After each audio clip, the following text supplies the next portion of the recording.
Bueno, ustedes vieron que estábamos siempre hablando de tres funciones de la administración. Por un lado está el gobierno y después viene a su servicio la administración. A su servicio digo porque ministro quiere decir servidor, está bajo servicio. Entonces, ya en el nivel de la administración, ya no en el de gobierno, tenemos tres funciones. Prever el futuro, que sería planificar, y prever el futuro significa conocer el presente y el pasado. Después llevar a cabo lo que esa previsión indica que conviene hacer, que sería en palabras clásicas la ejecución. Hoy se dice intervención, por ejemplo. Parece que la palabra ejecución suena a patíbulo, entonces se duda de la palabra ejecución. Y después viene el saber qué pasó con eso, que sería compararla con un valor. Y entonces aparece la palabra evaluación. Entonces nosotros tenemos planificación, ejecución y evaluación. Otros dicen, bueno, planificación, ejecución y control. Son formas de decirlo, no hay ningún problema. Y por supuesto que después de eso hay un ajuste del plan. Entonces tendríamos como casi cuatro etapas, ¿no? De ahí lo que veíamos el otro día de Deming, cuando él mostraba cuatro etapas, ¿no? Planificar, ejecutar, evaluar y corregir. Entonces, la evaluación se parece al Poder Judicial, lo habíamos dicho, ¿no? ¿Está bien? ¿Por qué se parece al Poder Judicial? Porque evalúa en función de qué. El Poder Judicial, por ejemplo, para condenar o para sobreseer, dice que lo hace en función de qué. Pruebas, Claro, en función de pruebas, que las compara, porque las pruebas podrían ser pruebas de haber hecho un servicio a la patria. Y entonces las compara con algo para saber si es un servicio a la patria. Entonces, también hay, también hay normas que son implícitas, ¿no? No están en ningún lado, pero es lo que la gente espera. Entonces yo también lo puedo comparar con la expectativa, digamos, con la expectativa del personal de salud, con la expectativa de, de la población, con la expectativa que hay en quienes lo evalúan desde otro punto de vista, ¿no?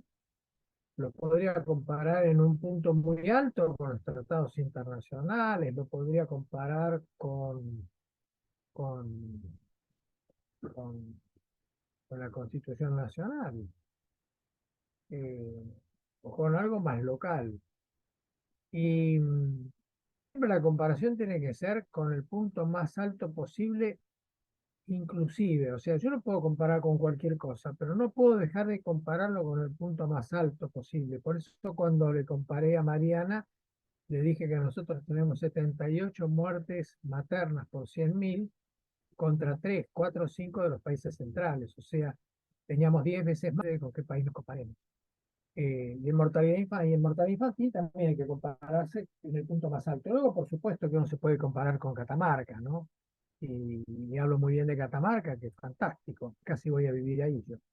O sea, la aprecio mucho a la provincia, pero no es un punto de comparación único. Yo lo puedo utilizar en algún momento para algo, pero después tengo que pasar al punto más alto que yo encuentre.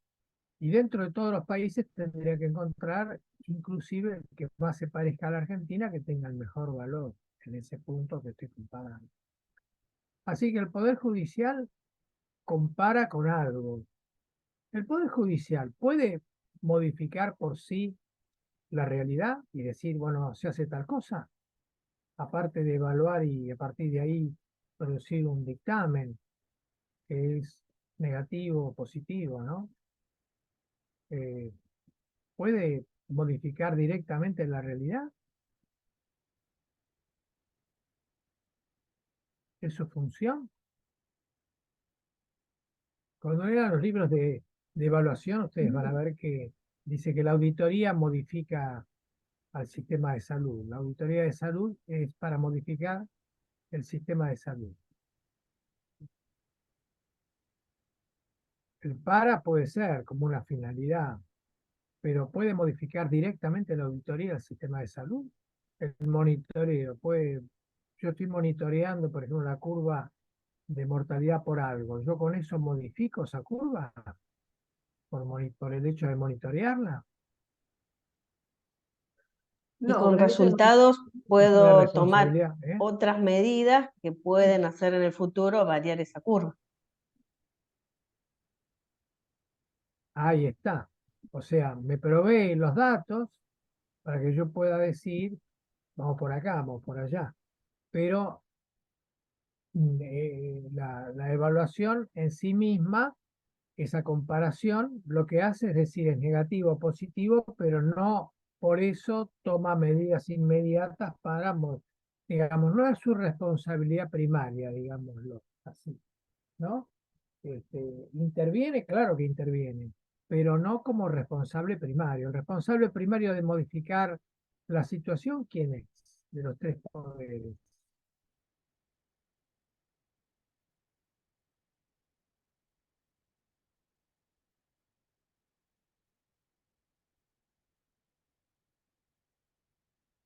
¿Quién es el responsable primario? ¿El poder legislativo?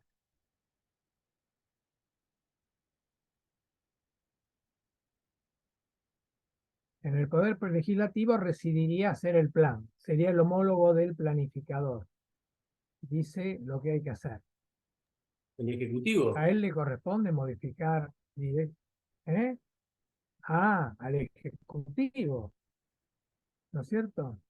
Entonces, los libros le atribuyen muchas veces a la auditoría y a sus otras evaluaciones, que no son solamente la auditoría, una responsabilidad que no corresponde para nada.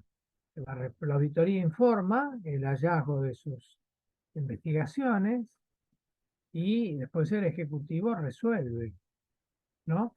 Y el legislativo lo toma en cuenta para decir, si no se podía por ahí, a lo mejor hay que hacer de esta manera. Y entonces cambia la norma, la adecua, ¿no es cierto?, para que se pueda cumplir, porque por el camino elegido alguna dificultad se encontraba. Entonces, cumplir no significa relajarla, a lo mejor significa buscar otra vía, hacer un zigzag, pero llegar al mismo lado, ¿no? O sea, no cambiar necesariamente el objetivo. Entonces, nosotros hacemos esta analogía para entender un poco en qué consiste la auditoría y cuáles son sus responsabilidades. El auditor, como la palabra dice, escucha, audita, escucha, ¿no? Entonces, ¿cuántas formas de evaluación hay? La auditoría no es la única. ¿Cuántas formas de evaluación ustedes conocen?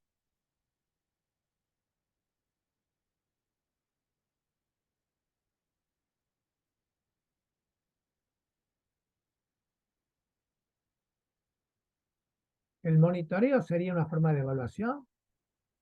Yo monitoreo, qué sé yo, eh, la aparición de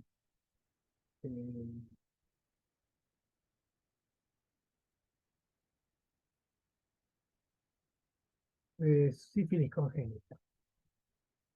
Suponiendo que tenía que ser cero, me asombra que haya todavía sífilis congénita, lo atribuyo evidentemente a un problema de control del embarazo y a un problema de la población en no controlarse el embarazo, ¿no? Y digo, bueno, voy a monitorear esto porque es inadmisible que haya sífilis congénita. ¿Está bien?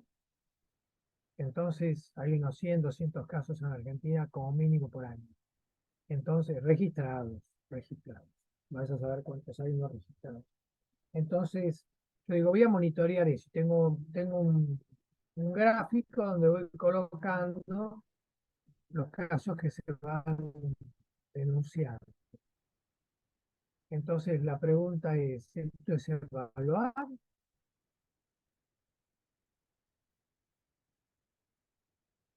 ustedes qué les parece?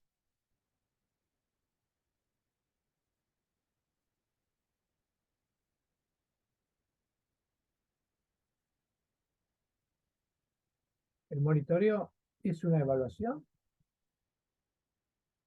es una ejecución, es la formulación de un plan, el monitoreo. Forma parte de la evaluación.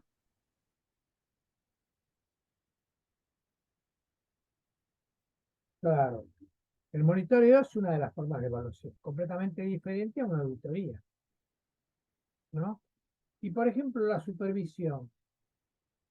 O sea, una persona que se va a un servicio y observa en el servicio cómo se hace algo, pero lleva el conocimiento de cómo se hace eso en otro servicio, porque es supervisora, entonces está en este servicio, pero también está en aquel otro, etcétera.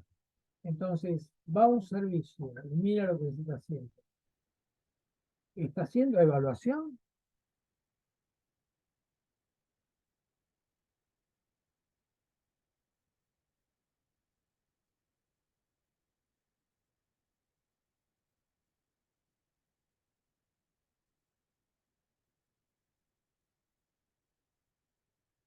Al tener otros servicios de punto de comparación, al tener lectura de cómo se hacen las cosas, tiene una idea previa antes de ir a la observación. Y de pronto va y observa. ¿Está haciendo una evaluación o no? ¿Compara con qué? Compara con algo que considera valioso, con un valor, que es un conocimiento, que es un servicio que funciona.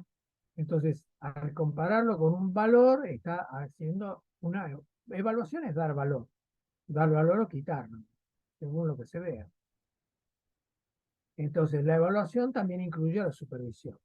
La supervisión no tiene una función punitiva, tiene una función de comparación para poder trasladar lo que se hace de un lugar al otro, para poder observar y en la comparación decir, bueno, se podría hacer de otra manera, y compartir y aprender en el lugar de trabajo como para que vuelva al lugar anterior y lleva algo del lugar nuevo, aunque el lugar nuevo a lo mejor tiene muchos defectos, a lo mejor en alguna cosa funciona bien y eso es trasladable a otro lugar también, o sea que va haciendo intercambios al mismo tiempo que va opinando acerca de cómo se van logrando los objetivos del lugar observado, ¿no?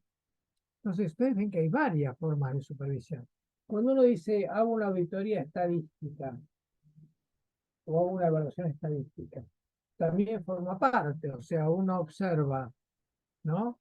Este, una estadística que puede ser de complicaciones postoperatorias o puede ser de días de demora en una intervención, como la fractura de cadera que ya hemos comentado, que puede ser un indicador.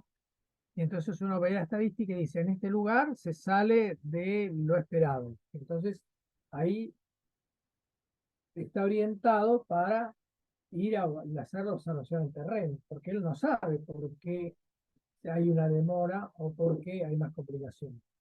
No vaya a ser que hay un factor que se le escapa, que es el que lo explica. Entonces, la auditoría estadística o la evaluación estadística permite, más que una auditoría estadística, podemos llamar la evaluación estadística o la estadística, permite orientar otras evaluaciones, la supervisión, el monitoreo y la auditoría.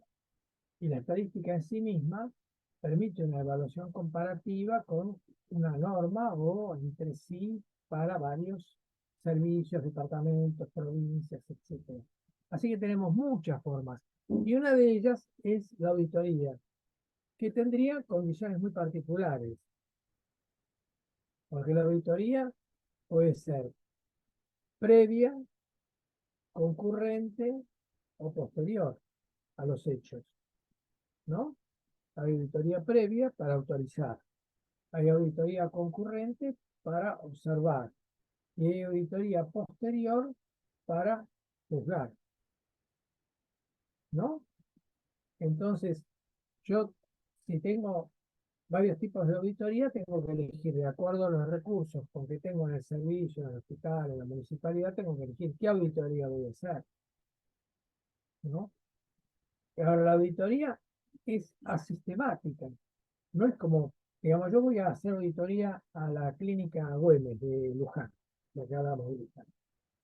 Y voy ¿por qué? ¿Porque funciona mal? No, a lo mejor voy porque funciona bien. Porque quiero ver cómo resuelven problemas para poder trasladarlos a otro lugar, ¿no? O voy porque si funciona bien, quiero saber si sigue funcionando bien. Entonces, esa sistemática no está obligada la auditoría a tener un trazado previo, eh, como sería, que no se pueda modificar, inmodificable, ¿no? El auditor a veces ni siquiera avisa dónde va a ir, o sea, a veces es una buena estrategia no avisar y caer sin avisar. Quiere decir que es completamente asistemática. Si fuera sistemática, se sabría ahora viene para acá, va para allá. Es asistemática, ¿no? Y depende de muchos criterios. Por eso puede ir al lugar que funciona mejor o al lugar que funciona peor. Uno se podría preguntar, ¿es siempre necesaria la auditoría? ¿A ustedes les parece, por ejemplo, un servicio funciona bien? ¿Es necesaria? ¿Para qué vamos a ir? Aparte de que podemos aprender y cómo trasladar cosas, pero para ese servicio le puede servir, es necesario para nosotros, ¿sí? Y siempre se puede mejorar algo comparando con otro lugar. Claro, esa es una explicación buena. Siempre se puede mejorar algo. Por más bien que funcione, siempre se puede mejorar. La otra cosa que puede ocurrir es que funciona bien, pero ahora no. Yo no sé ahora. Yo fui ayer, pero hoy no sé. O sea, entre el pasado y el presente puede haber. Entonces, ahí es necesario alimentar un control, ¿no? La otra cosa es que puede ser obligatoria, porque a veces está en el convenio que la auditoría será cada tanto tiempo y es obligatorio hacerla, ¿no? Entonces, uno, además de que sabe que es juicioso hacerla, se impone la obligación y le hace saber a la contraparte, a la otra parte, que voy a ir ahí. Pero si voy a ir a verlo, es una auditoría externa. Entonces, la pregunta es, ¿la auditoría tiene que ser interna? ¿Tiene que ser externa? ¿Cómo se define eso? ¿Por qué tendría que ser externa si puede ser interna?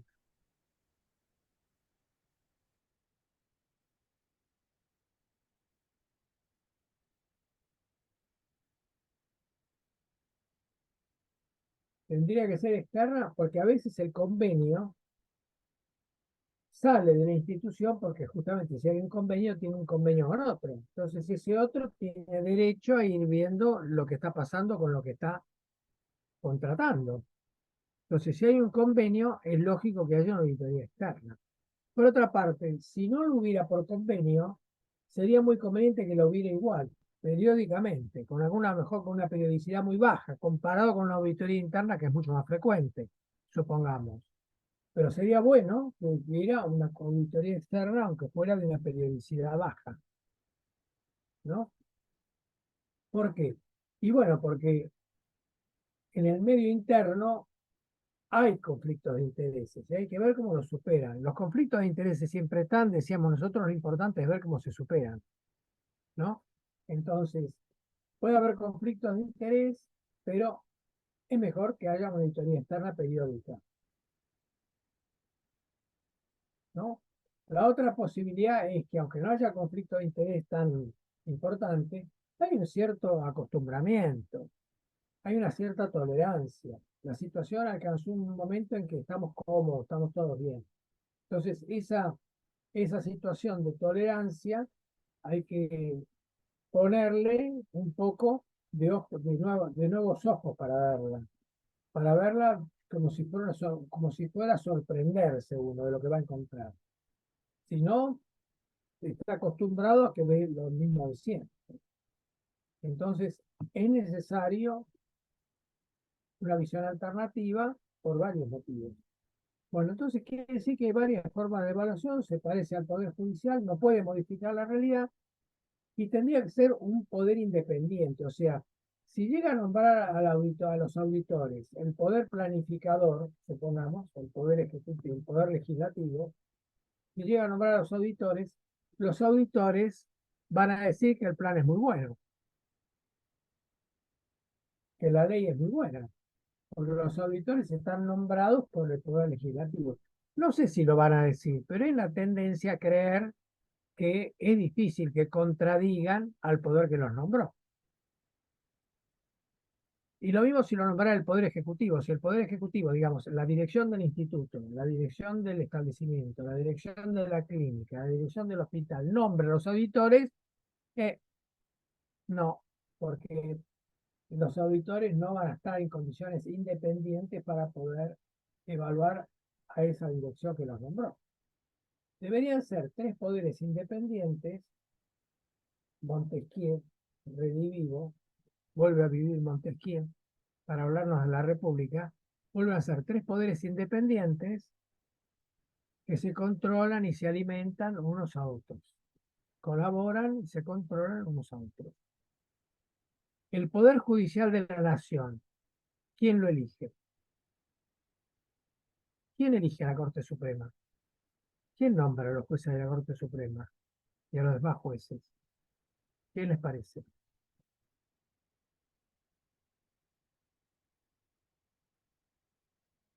Constitución Nacional. ¿Qué dice la Constitución Nacional? Que los nombra el Poder Ejecutivo con acuerdo del Congreso, precisamente del Senado. Entonces, se da una cuestión que ya estamos discutiendo. No puede ser que la Corte Suprema y los jueces estén nombrados por quienes tienen que evaluarlo. Ahí hay un conflicto potencial muy grave, hay que tener mucha autonomía de criterio para ser nombrado por alguien y después condenarlo. Quiere decir que nuestra Constitución Nacional tiene una falla central en la concepción de la democracia. En realidad no es la concepción de la democracia, que es la participación de la sociedad en la elección de sus autoridades, sino en la concepción de la república, que es la partición de poderes.